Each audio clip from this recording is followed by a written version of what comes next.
Earlier as well, uThermal always just has some fun builds, some quirky builds. Very possible he uses what he just used against Showtime against Zest as well, right? You know, Zest didn't necessarily see those games, so possible we see more of the same. But in general, I just think uThermal has these fun builds to bring out. I think he's always got that kind of interesting stuff to bring to the table. And, yeah, just think that he has always a good chance against the Koreans because of those kind of builds. As he is in the top left-hand side from Team Liquid, of course, uThermal. Bottom right, our pink Protoss player from Dragon Phoenix Gaming, it is Zest.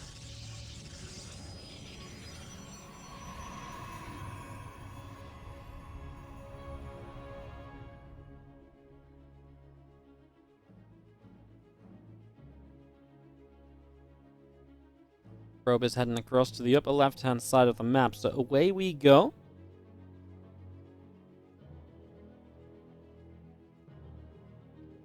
With that probe to go and pick up a bit of info, trying to see what's going on.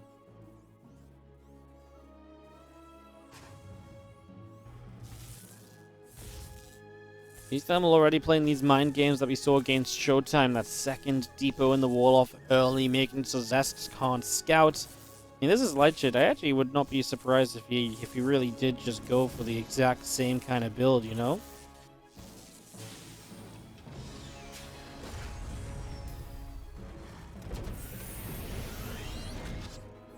I would not be too surprised by that, as I do have SCV still finishing up this next depot along, just keeping that going. And obviously just going to drop the CC in, because again, uThermal is not really looking to actually one base. Just maybe wants to throw Zest off a little bit in terms of what he thinks he's doing. We'll see what Zest does off the Cybernetics core, about to finish up, and obviously his option of tech should be placed fairly soon. Starts with the Adapt. Looks like we'll not start Warp Gate, which means we're probably going to go Stargate. Stargate is the only realistic reason to not start Warp Gate, right? As that Stargate does go down into the main base. Factory setting up, the barracks coming through. PC is still on the way in, as the Reaper is going to just get chased away by the Adept. Adept is going to chase that Reaper down. This Reaper gets pushed out of that.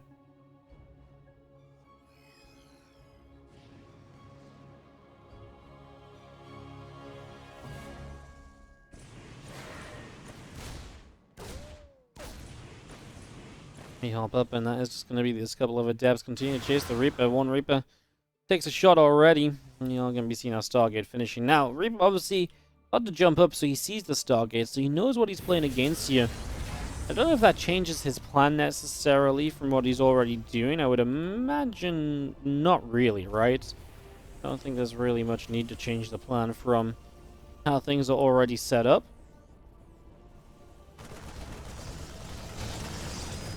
Team Marine's going to be able to cancel this pylon and land the CC. Obviously, Zest knowing about that, at least knowing the CC is there is cute.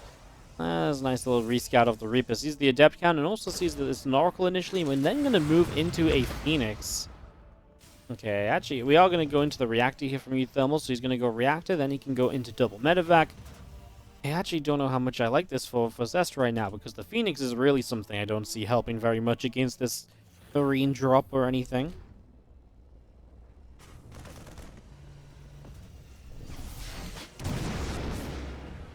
That ain't good. He's losing the first Oracle to a Widowmine right away is obviously pretty brutal.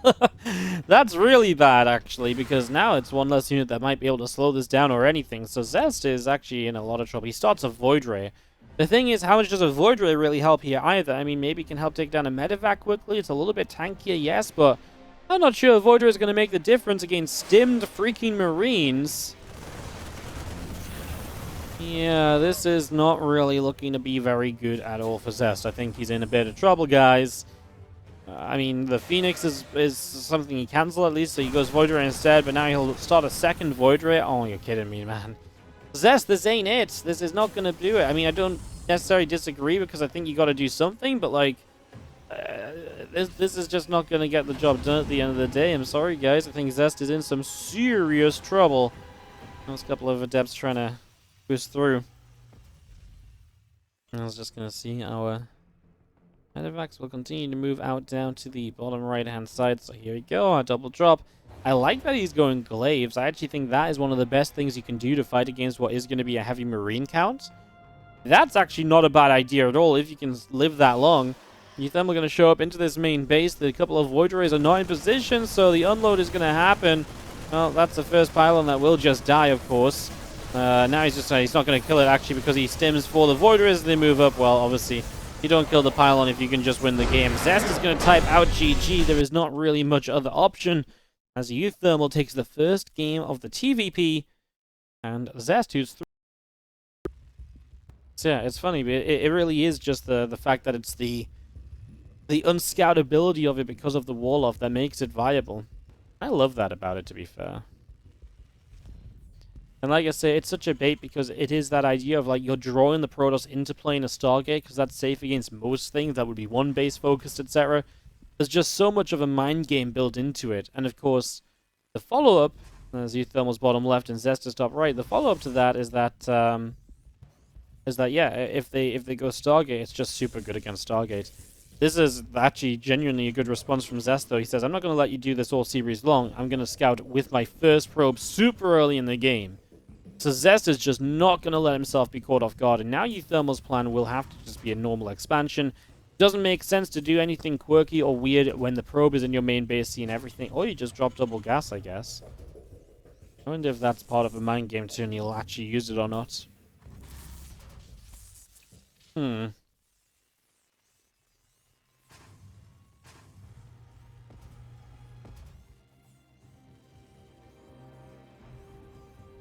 SCV chasing around that probe. Probe is going to get chased out down the low ground. Another SCV finishing up his barracks, and a Reaper is on the way. So Reaper coming through. Second depot going down on the high ground.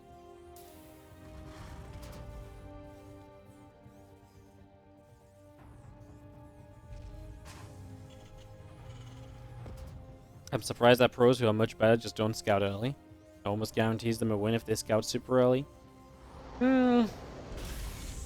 Like, if you're playing someone, like, literally leagues below you, sure, but the thing is, like, you can't really apply that or that kind of logic to, you know, someone like uThermal versus Zest, for example, for sure, right? Because I don't think uThermal is so bad that, you know, the thing is, like, an early probe scout obviously does help a lot, but it's also the sort of thing where you're putting yourself behind against someone who is good enough to genuinely put up a fight and to kind of take a game.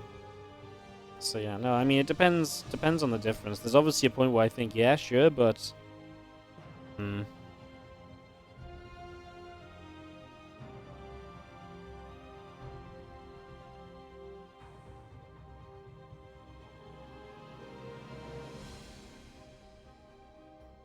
Reaper's gonna join up at the front there.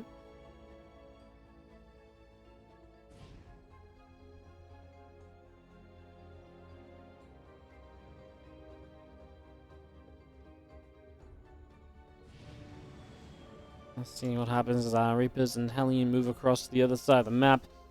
Obviously, like I say, a very different build now, this time from uThermal, so just going to be seeing something a little bit different, a little bit fun to mix it up, of course.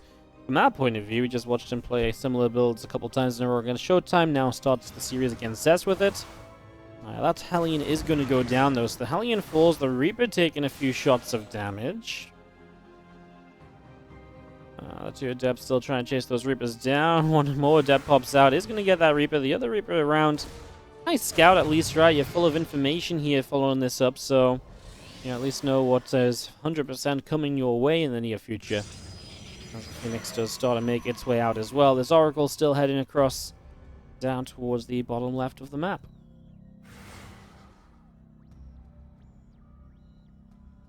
So Oracle heading down to the bottom left-hand side. Just going to be seeing a couple of Marines producing. The Phoenix on the way in. I mean, obviously losing all those units early isn't exactly brilliant because you get information, but then you've invested into a lot of units early that didn't really do much for you otherwise.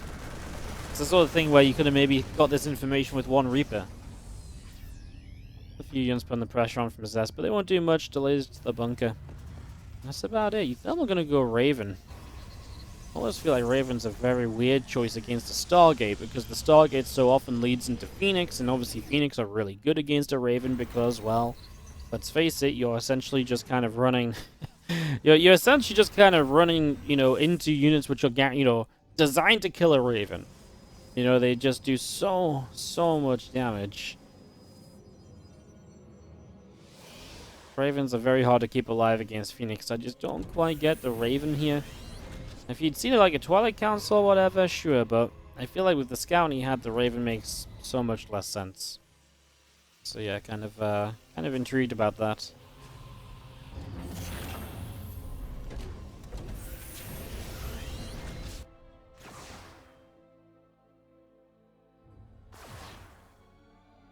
Obviously, you gotta, say as well that Zest has just been defending well. His units have always been in the right kind of positions too, and, that's a big part of why it makes uThermal's opening maybe look a little bit wasteful.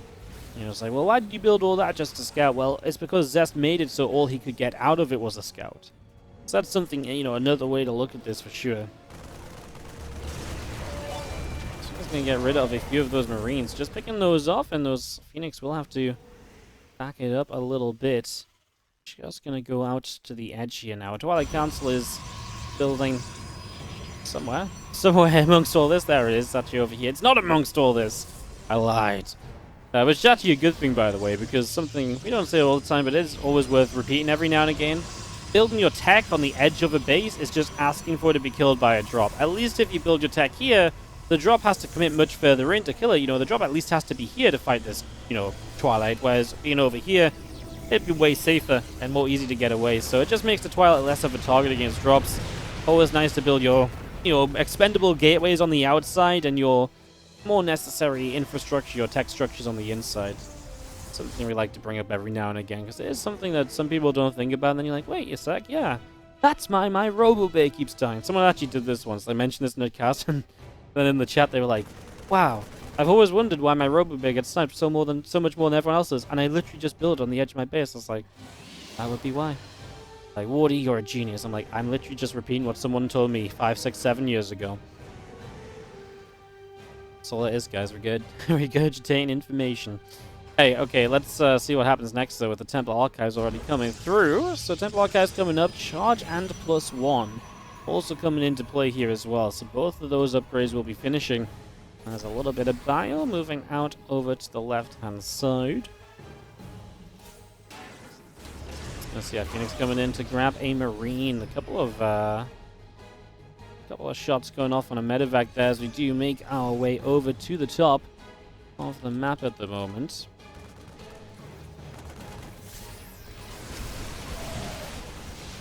Pushing on up. Nice little anti-arm missile going down, so those few zealots going to be a little bit weaker. I mean, that's the power of having the Raven, right? And maybe if you knew that maybe it was going to be something like this, then it kind of does make a whole bunch of sense to have added that Raven on. I mean, he's been able to babysit it, he's been able to keep it alive, so it did have some value there, just then wasn't able to take the fight to take advantage of it, I suppose, which is a shame.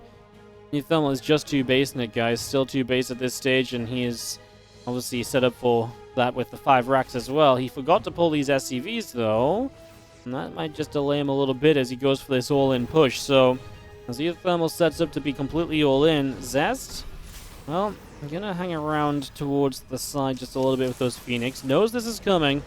The only worry I have for this is a lot of Zealots. It's the kind of army that might not be easily dealt with by Zealots a lot of the time. Good anti-arm missile to start.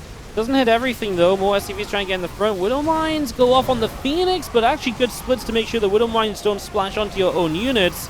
Nice Zealot little flank from the left as well. uThermal for a moment or two took an army supply lead, but with the additional round of Zealots warping in, that might just be a bit too much. I think at first this was actually very good for uThermal, but now he doesn't have that SCV buffer, and he doesn't have really much splash damage left either to help with the Zealots, and another round of Zealots here probably seals the deal, and he's got no production at home with only 2 SCVs remaining, so yeah, I think this is going to be a hold from Zest. But you see what I mean, like the initial start of that fight was not very good because for Zest, because so many of these Zealots just don't do a lot against the SCVs.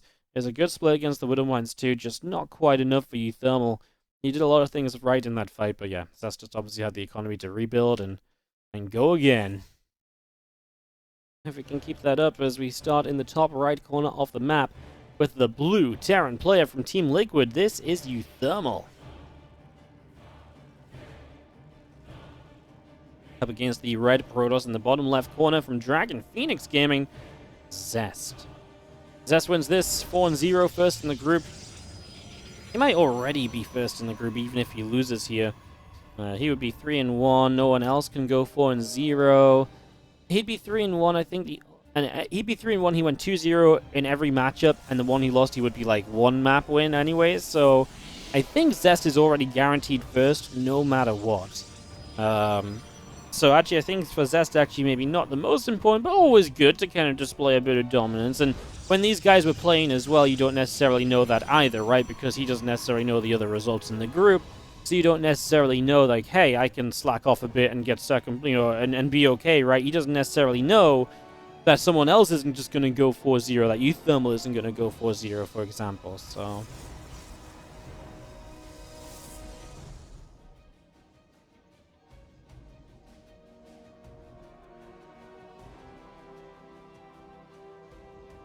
Let's get in this game underway, then let's see how this will rumble.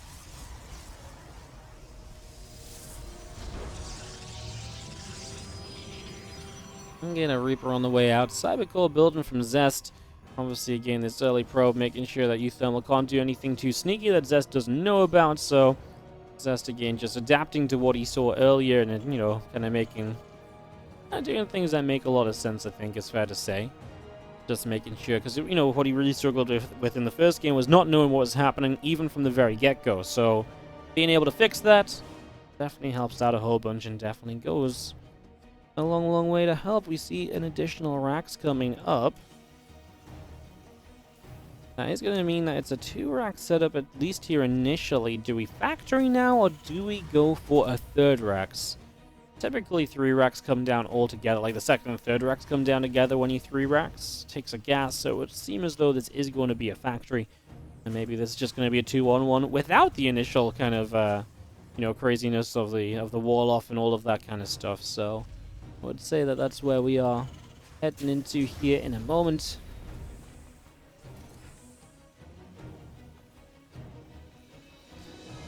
As there is our factory indeed. So factory it is, Tech Lab on the back. So we will just go sim and we do set up for essentially a 2-1-1 build order once again. Maybe uThermal's just in a bit of a 2-1-1 mood today. Or maybe this is just what he's found against Protoss, which is being most successful lately, doing it in a few different ways, right? And that's what's cool about it. It's not just the exact same build every time. It's the same structure of a build order, but it's got a couple of different changes here and there that can just make it hit a bit different, work against your opponent differently.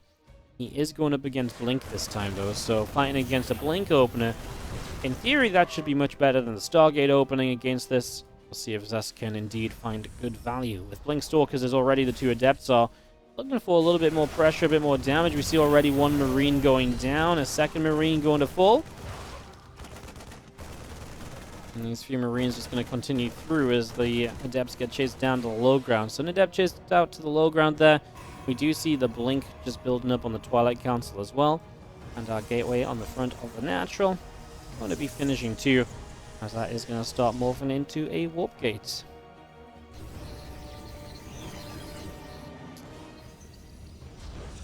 So Robo coming down, we are in fact going to turn this into 4 gates in total. So Zest going to 4-gate blink it up for us right now.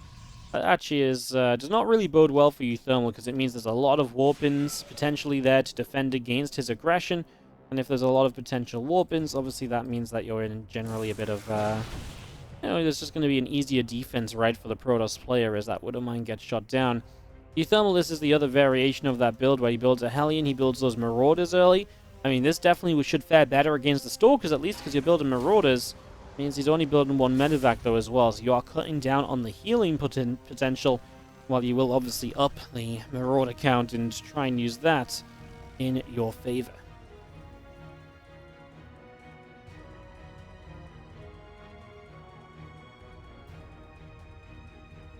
Well, here we go with the push across the map. A Hellion will find the Adept initially.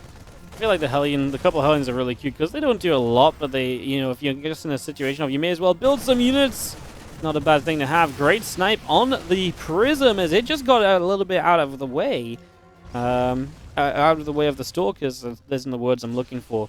But it got a little bit lost, obviously flying over the rocks rather than going around the sides, so it was a little bit separated. Finally get my point across, as we do see the bio units going to turn and fight these Stalkers away. The SCVs, just a few of them pulled, but hanging back. Looks as though uThermal is not going to try and take the fight. And I don't think you can against 4-gate blink, because I just think the 4-gate's just a little bit too much. But by killing the Prism, you're at least going to slow down the next wave of this, and especially the aggressive wave of this. And just going back to defend ain't bad, because there's no third base of the Protoss player either, right? He has committed into those 4 gateways. So that doesn't come for free. You do have to make that, like I say, as a commitment. It's not just something you can do while dropping on the third base, taking up into splash damage and all of that. No way, not at all. So, yeah, nice idea to back away. I think in this situation makes a lot of sense. As he adds on one more barracks, we'll see if he does still want to get very aggressive later. It's very possible that uThermal still just says, hey, look, we can, we can set up into a, into a little bit more action here and there, or we can still set up into a bit more kind of, pull the SCVs and just all in. We'll see soon what he exactly wants to do. Robobay and a Forge coming up right now from Zest, so just getting that started. A Siege Tank will set up on the natural. And just going to be seeing that +1 attack coming through on the engineering base mentioned before, so just getting that started sort of suggests he's not going to be aggressive too soon, because why would you start the upgrade if you're not going to fight, if you're going to, go across and fight soon with an all-in? So maybe this will just be a third CC at some point along the way. Doesn't need to rush it. I mean, yeah, the Protoss base is pretty late. This was, what, a 6 minute 30-second third? So really quite a late third from the Protoss. You can probably get away with like an 8-9 minute third base without issue here as uThermal. Obviously, I mean, if you can afford it sooner, it's still a good thing to get sooner. But typically right now, you're still thinking about putting a lot of pressure on and then probably expanding behind it if you are going to expand, because your army is set up to do that as well. So drops actually some units over here, maybe looking for a flank on these Stalkers. I mean, the Stalkers can obviously run out down to the south. Maybe if he brings them all the way around, and then you kind of sit here with these units, and you kind of come out the main base, you force these Stalkers to blink back here. That's when you can actually catch, and it is lining up pretty nicely. Yep, the Stalkers have blinked initially. He's just a few seconds too late to get there. uThermal triggered the setup a little bit too soon. It was the perfect idea. It would have worked wonders, but he was just a little bit too quick on initially moving out. His army didn't quite get the wraparound as the Stalkers blinked away. Here comes the SCV pull, as it looks as though we are just going to go with the +1 attack. I mean, that's still 30 seconds away, so I still feel like he's a bit early for this fight as well. First tank sieging up, second tank also. Now a third tank is in position with these SCVs ready to push through onto this base. Stalkers are looking to hold off any reinforcements. That's great as long as you have enough units to hold over here at the same time, which Zest seems confident in. He's actually going to move forward into this. Obviously, the super battery is going to be in range of the Colossi most probably. The Stalkers end up flanking for the siege tank cleanup. And uThermal's army just is not going to get enough done, right? I mean, the splash damage, the Colossi are still alive here and full of HP. This one's going to go down, so that is actually a bit of a shame for Zest, but they already did their job. They were alive for so long and provided so much splash that it does mean that Zest can clean this up, and Zest will go 4-0 in this group. So Zest 4-0